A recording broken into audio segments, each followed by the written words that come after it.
I am currently, in the world's perspective, a broken, disabled, unmarried, childless woman who's got no future or capacities to hope for.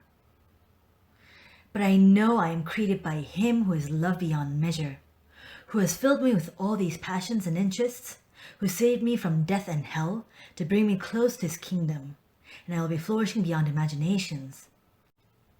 If it doesn't look like that for you, then we need to expand our vision. So first, I want to share my life. 1, before the accident. 2, the accident and rehabilitation. And 3, what He will bring me to later on. Because my life story is definitely amazing for a commoner like me to realize. And truly, His presence is in every moment of my life to guide me and bring me on His perfect paths of love from my obliviously misdirected paths. So Yeji's life she remembers. My memory and your memory may be different, first of all, so please don't be offended that I'm telling lies or that I shouldn't just move on. Because what I remember I experienced may be tainted by my feelings and the aged scars in my mind. And I'd like to offload this with writing and releasing it with words over and over again until He provides His complete healing, which I assume is sooner than I think because He's already begun His work before I was born and before this thought was on my mind. Born 1988, July 6th. So in numerical form, 19880706. My birth date's every second number is 9876. I think that's pretty cool. Raised from 1 to 3 by my paternal grandmother, Jima from here on, because my mom was busy running her beauty salon, and Dad and Jima thought she needed help.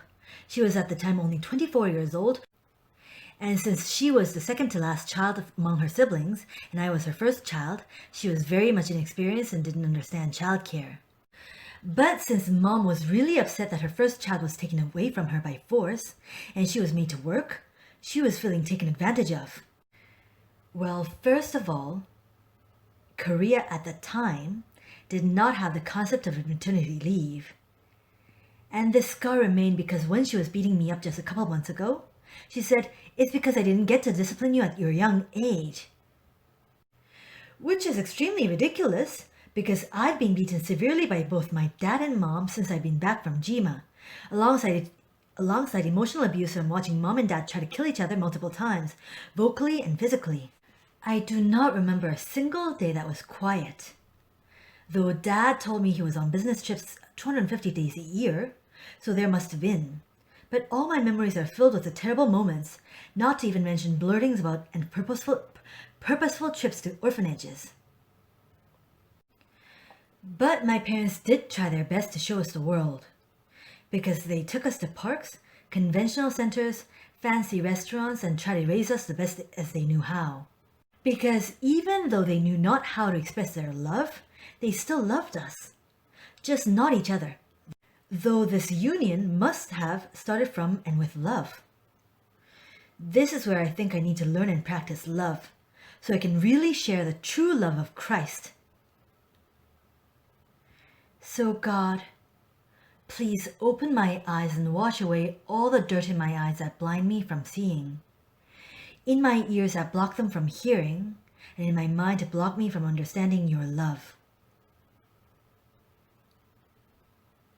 So my twisted emotional state ended up with me being a severely emotionally challenged kid who was beaten at home by my own parents who were at war with each other at all times I can recall, and beaten by the bully friends at school since kindergarten to 5th grade, after which our family moved to Canada.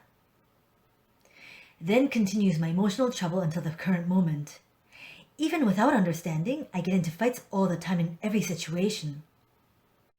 May God forgive and heal me and all the people around me that I've hurt, and all who's grown in pain as I have and even more. Because no matter how hard I set my mind to follow God and to do His will and to speak His words, I still keep falling and fighting and hurting myself and others.